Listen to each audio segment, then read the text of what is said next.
It started like any normal day on Earth. People went to work, kids went to school, and the news was talking about usual things: politics, weather, and sports. But high above the clouds, something strange was happening. Satellites in Earth's orbit picked up a massive object entering the solar system. It was not a meteor. It was not a space station. It was something else. The object was enormous, bigger than any human-made ship. It moved slowly, silently, and with purpose. It stopped just above Earth's orbit and stayed there like a shadow watching from space. At first, scientists thought it was a mistake, maybe a satellite glitch, but soon, every space agency confirmed the truth. An alien ship was here. All at once, every screen on Earth went black. Phones, TVs, laptops, even traffic lights. Then a voice spoke. It was deep, cold, and without emotion. "We are the Zarkith Dominion. You will submit, or you will be erased." The message was short, but the world changed in that moment. People screamed. Cars crashed. News anchors froze in shock. Soldiers were called. Borders were shut. Fear spread like wildfire. Governments tried to contact the ship. No answer.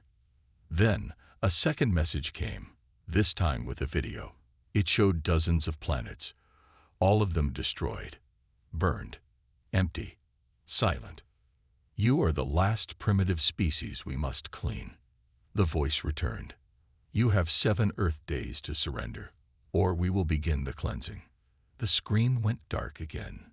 Silence followed, a silence so deep it felt like the Earth had stopped breathing. In a hidden underground bunker, deep beneath Geneva, Switzerland, the United Nations crisis team gathered. World leaders, scientists, generals, everyone important was there. Some were shouting. Some were crying. Some were simply staring. The President of the United States stood up. "We cannot fight them," he said. "We have no chance." The Prime Minister of Japan replied, "Surrendering will only delay death." The Russian general slammed the table. "We fight. We must fight." The debate went on for hours. Some said Earth should try to talk. Others said hide. A few wanted to launch nukes. But then someone entered the room. He wasn't part of the meeting. He wasn't on the list. He wore a long black coat. His face was hard and quiet. His eyes were sharp like blades. On his shoulder, a silver badge. General Marcus Kane. Most people in the room didn't recognize him. But the few who did went silent. He walked to the front without asking and stood before the world's leaders. Then he spoke in a calm, strong voice. "They made a mistake." Everyone turned to look at him. "They think we are weak. They think we will surrender.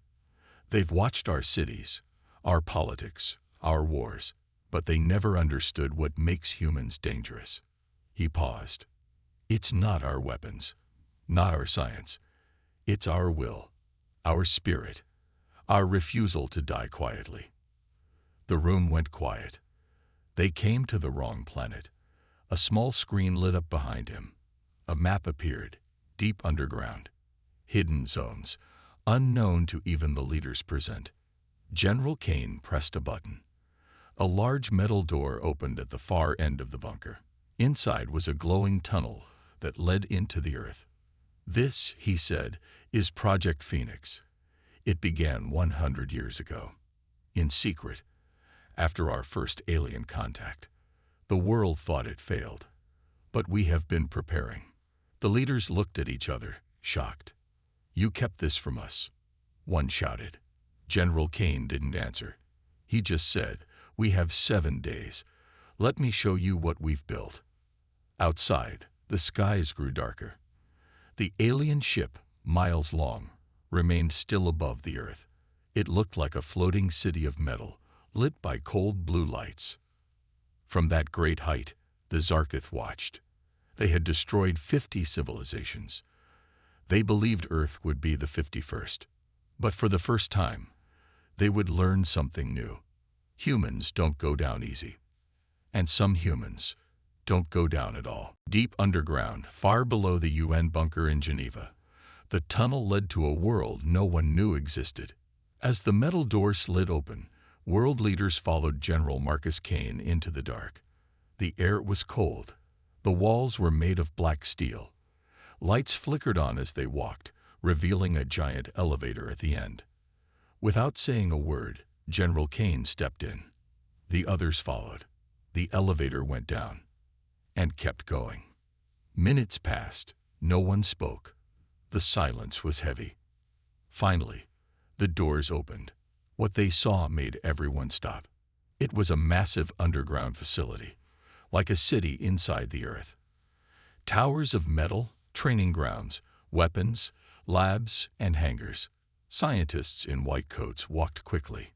Soldiers in black armor trained without rest. Drones flew above them. One banner hung across the wall. Project Phoenix. From ashes, we rise. The leaders stared, shocked. President Dias of Brazil asked, "What? What is this?" General Kane turned. "This is humanity's last shield, and our first sword." Flashback, 100 years ago. In 2045, Earth made first contact with an alien ship. That ship didn't come in peace. It destroyed one city, just one, and left. The world knew then we were not alone, and we were not safe. A small group of nations, led by secret military minds, created Project Phoenix. Its goal was simple: prepare for the day aliens returned. No one believed them. The project was hidden, forgotten, but it never stopped. Back to present day. General Kane walked past a glass room. Inside were humans training with strange weapons, some glowing with alien energy. "These are the Ghost Division," Kane said. "Children trained from birth, soldiers raised to fight what normal armies cannot." The Chinese general frowned.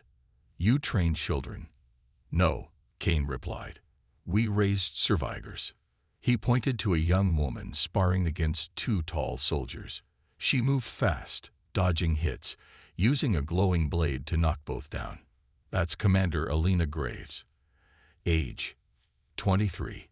Born in the tunnels. Never lost a fight." The Russian general asked, "Why didn't we know about this sooner?" "Because if the world knew," Kane said, "the aliens would have known too." He led them to another room filled with advanced tech, alien materials, crashed ship parts, and energy cores. "We've been studying alien remains for decades. Crashed drones, hidden signals, everything." One screen showed an alien ship similar to the Zarkith mothership.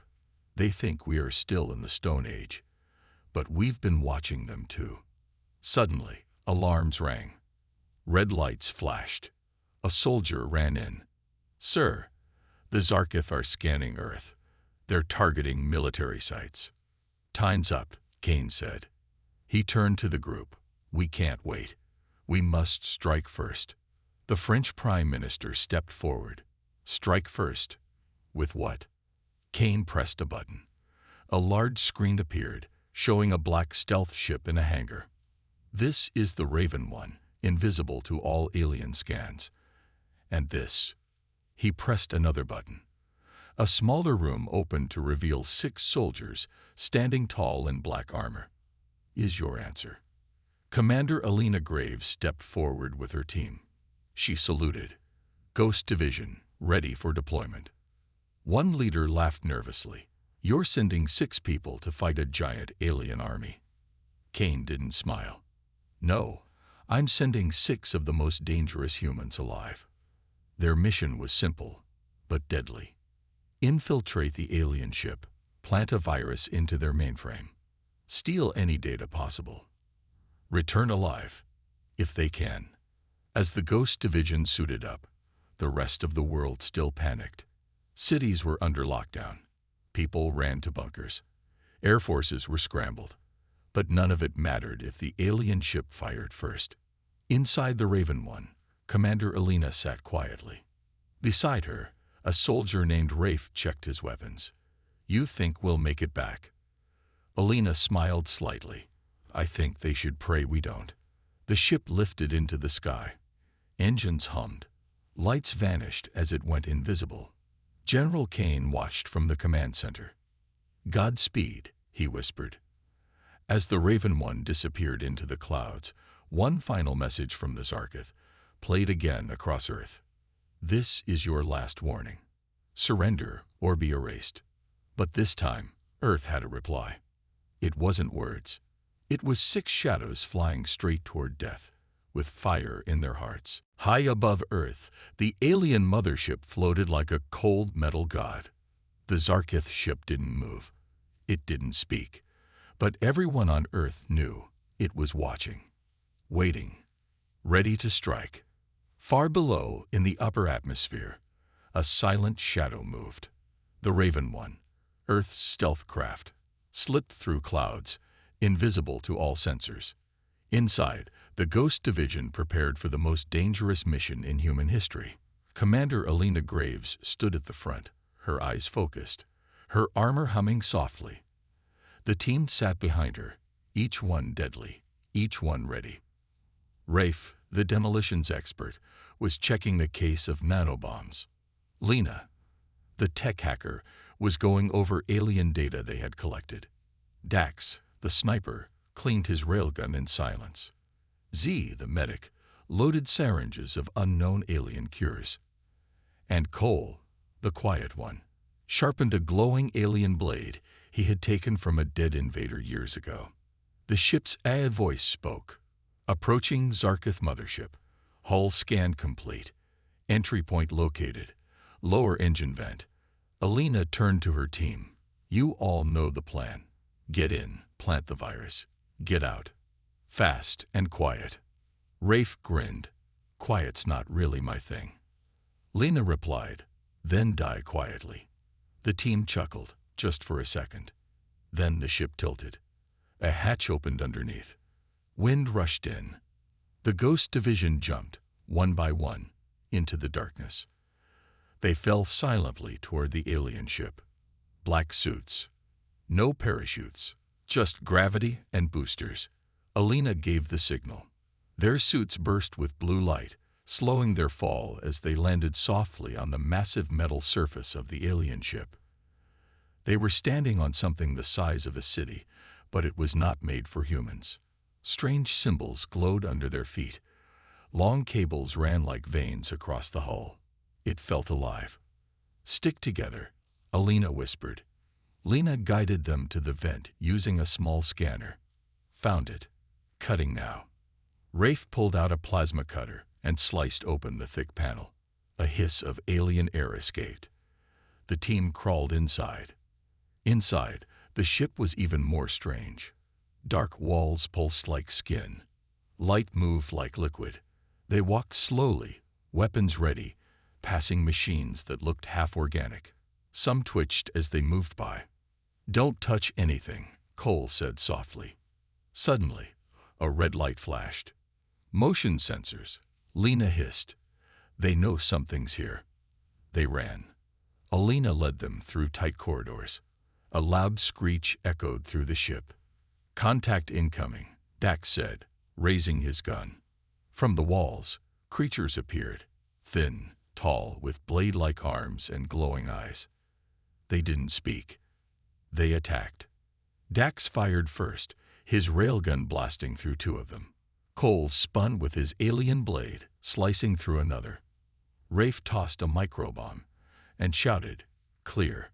Boom! The corridor shook. Alien bodies dropped, twitching. But more were coming. "We're close to the core," Lena shouted. "Keep moving." They reached a large chamber. In the center floated a massive crystal, glowing with energy. "The data core," Alina said. Lena rushed forward and connected her tech device. "Uploading virus now." Beep, beep, beep. Progress. 12%, 20%, 33%. Then, a deep voice filled the air. "You are not welcome." A tall Zarketh warrior stepped into the room. His armor was like shadow. His eyes burned white. "You are brave, but foolish." He raised his hand. Lena screamed as her device exploded, shattered by an unseen force. The virus upload failed. The warrior charge. Alina jumped forward, clashing blades with the enemy. Her sword sparked against his. He was strong, inhumanly fast. But Alina didn't back down. Behind her, Raph and Dax shot at the warrior. Bullets bounced off. Z ran to help Lena, who was bleeding from her arm. "We need a new plan," Rafe shouted. Alina dodged a strike and stabbed the warrior's leg. He roared and threw her across the room. "Lena," she called out, "can you still copy the data?" Lena coughed. "Maybe, if I were out." The warrior turned to her. Cole jumped in between.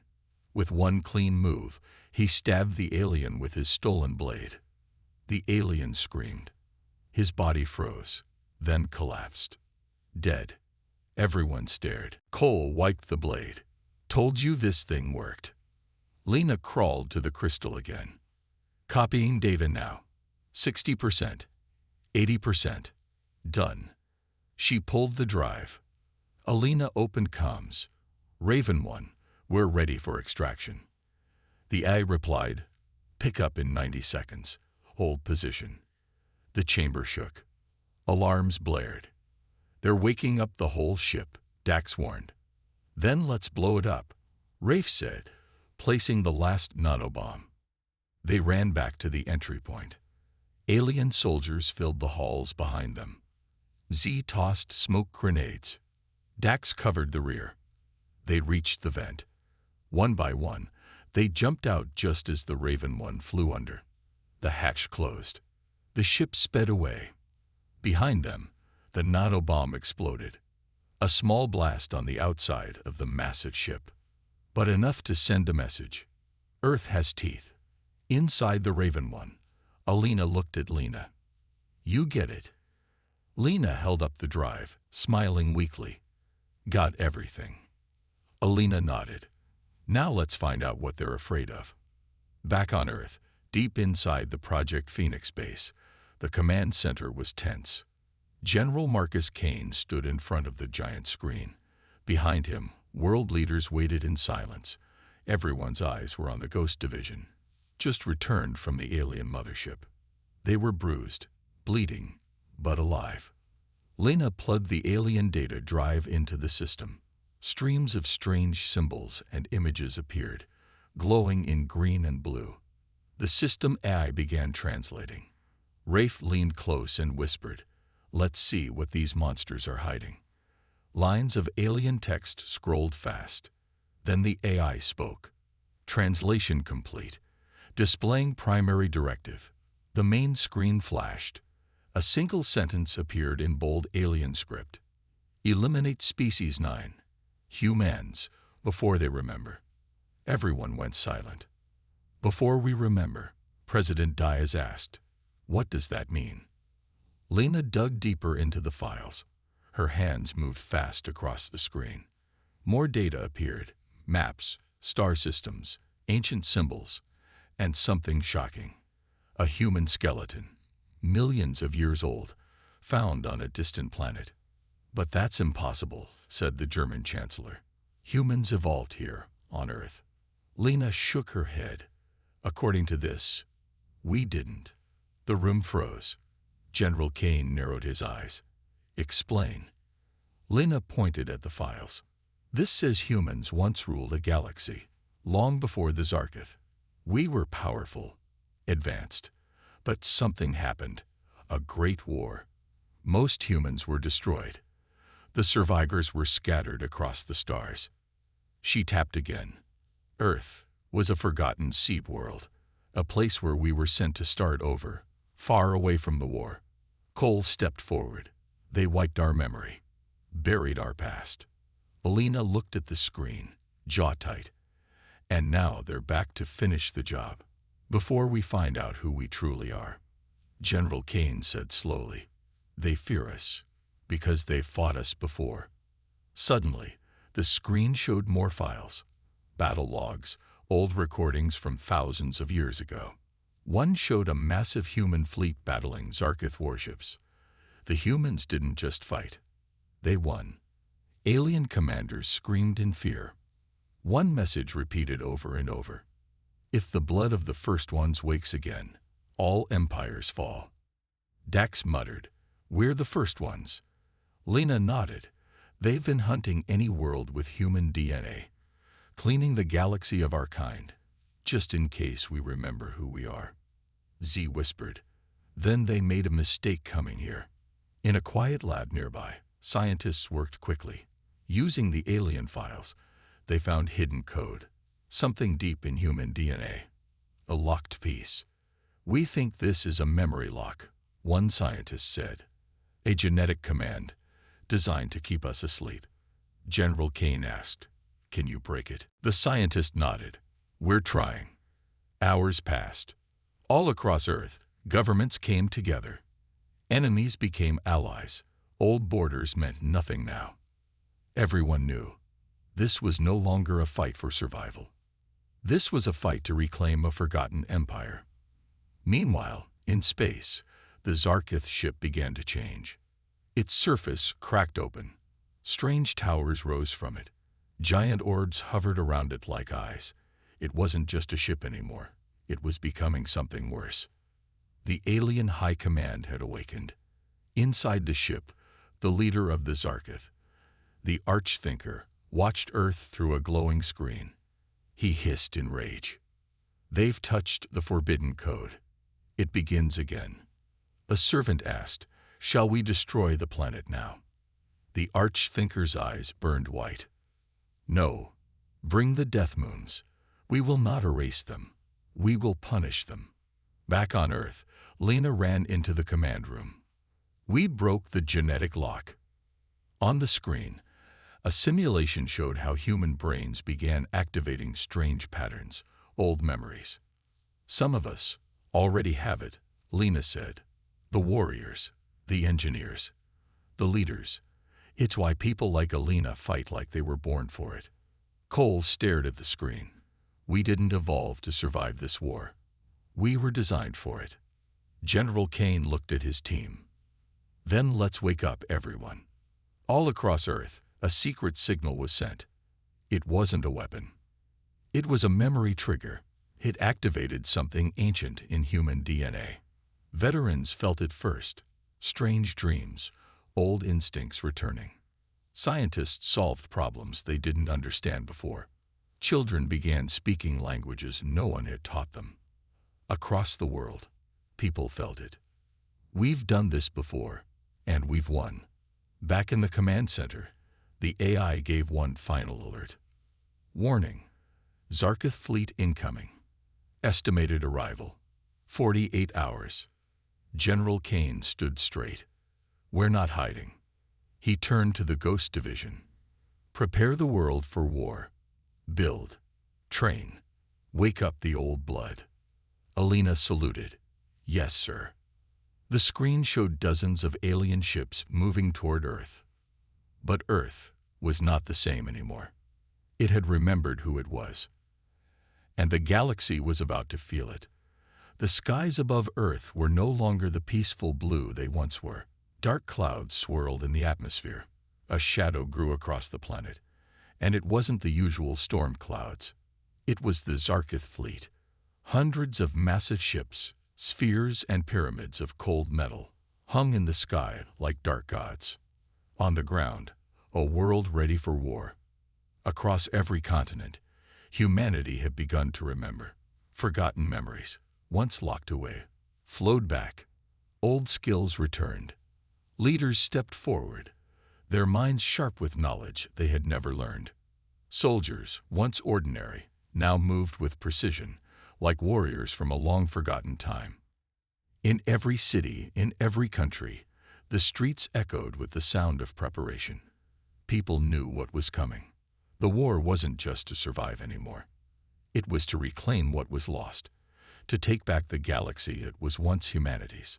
Inside the Global Command Center, General Marcus Kane stood in front of a massive holographic map of the Earth. His fingers moved across the screen, pinpointing the locations of Zarkith ships. 50 hours. That's all we have left, he said quietly. We don't know how many more are out there. General, the death moons are still on course, Lena added, her eyes scanning the data. They're going to hit the planet in 12 hours. Then we make our stand, Kane said. We hit them first.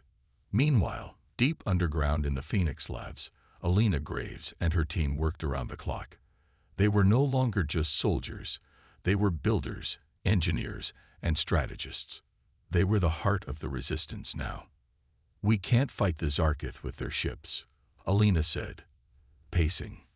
We need our own fleet, something that can hit fast, hard, something they won't expect. Lena looked up from the console. I've been working on that. I've deciphered some of their old tech from the mothership. We can use parts from our satellites. Build a new type of ship. Alina smiled. Let's get to work. The Ghost Division wasn't just waiting. They were building. Inside a massive hangar, Rafe, Dax, and Cole were assembling what would be the first human-made warship capable of taking on the Zarkith. It was small, fast, designed for hit-and-run tactics. The Phoenix-class fighter. Think we can pull this off? Rafe asked, holding up a strange piece of alien metal. Dax looked over his shoulder, eyeing the ship's frame. We've got the skills. We've got the tech. And we got something the Zarkith don't, us.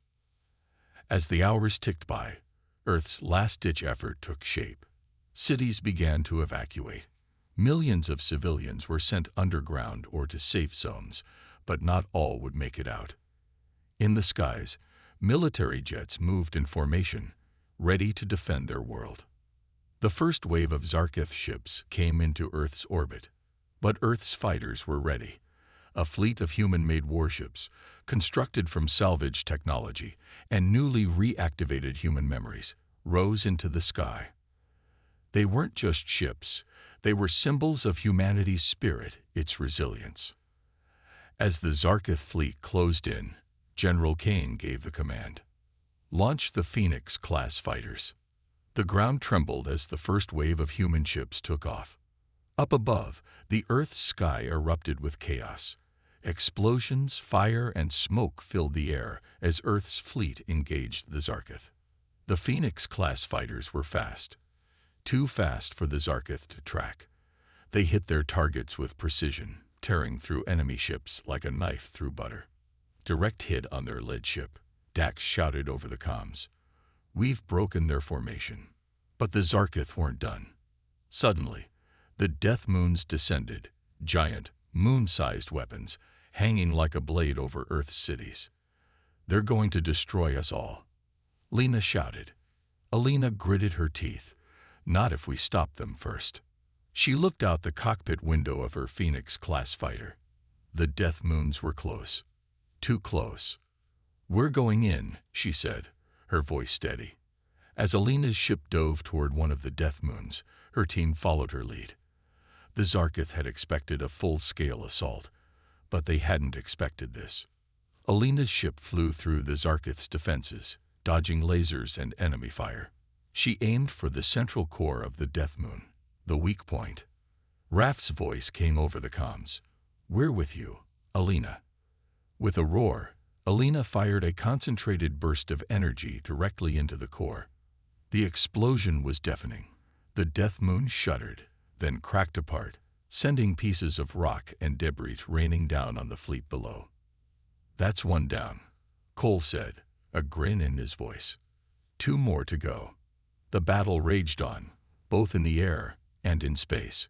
Earth was pushing back, but the fight was far from over. On the ground, the Zarkith forces began to retreat. The Phoenix-class ships had changed everything. The humans had shown the galaxy that they were not just survivors. They were warriors. And they would fight until every last Zarkith was gone. General Kane stood before his team once more. This is only the beginning, he said. We've shown them what we can do.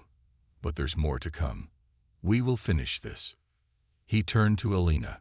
We're going to reclaim our past and our future.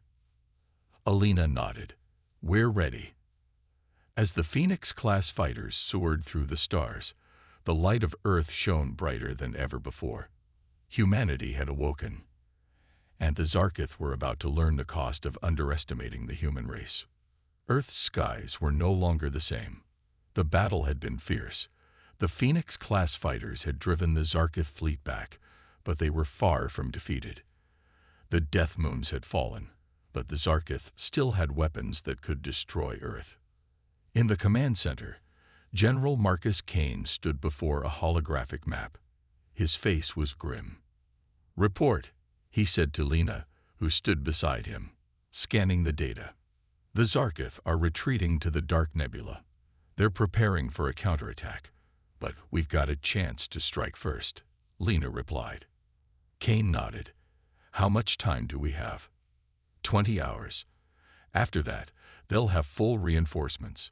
If we don't act now, Earth is finished." The war had already changed everything. Cities were in ruins, but humanity had rebuilt itself in a way no one had expected. People had awakened not just their memories, but their instincts, their true power. The Ghost Division wasn't just a group of soldiers anymore. They were legends. Rafe, Cole, Dax, Alina. They led the charge, and now, with Earth's final chance in their hands, they prepared for the most dangerous mission of all. They had to end this war. In the heart of the Phoenix Labs, Alina sat at the controls of the ship. Her fingers hovered over the buttons. "We're going to the Dark Nebula," she said, her voice steady but filled with determination. "We hit them hard. We don't give them time to prepare." Raf, standing beside her, clapped a hand on her shoulder. "You got this, Alina." She nodded, and with a sharp motion, she activated the engines. The massive ship began to shake as it powered up. The Ghost Division's fleet, now in full force, followed her lead. The journey through the stars felt like an eternity. As they approached the Dark Nebula, the view was unlike anything the crew had ever seen. Clouds of black dust swirled in the distance, lit only by the occasional flicker of distant stars. It was a place where light didn't reach. But it was also where the Zarkith had built their final fortress, a massive structure hidden inside the nebula. The final battle would happen here. The Ghost Division's fleet emerged from the shadow of the nebula, ready to make their move. "This is it," General Kane's voice crackled over the comms. "We make our final stand here. If we fail, Earth falls." The Zarkith fleet had been expecting them. Alina's eyes narrowed as the first enemy ships appeared on the radar. "Brace for impact," she shouted. Laser fire filled the skies. Zarkith warships erupted from the darkness like deadly predators. Their weapons hit the human ships with force, but the Phoenix-class fighters were faster. They dodged, evading the blasts as they returned fire with deadly accuracy. The battle had begun. Inside the Zarkith fortress, the Archthinker stood before a holographic display, watching the humans approach. His face was twisted with fury. "They are persistent," he hissed, "but they will not win. The Death Moons failed, but we still have the ultimate weapon." His hand clenched into a fist.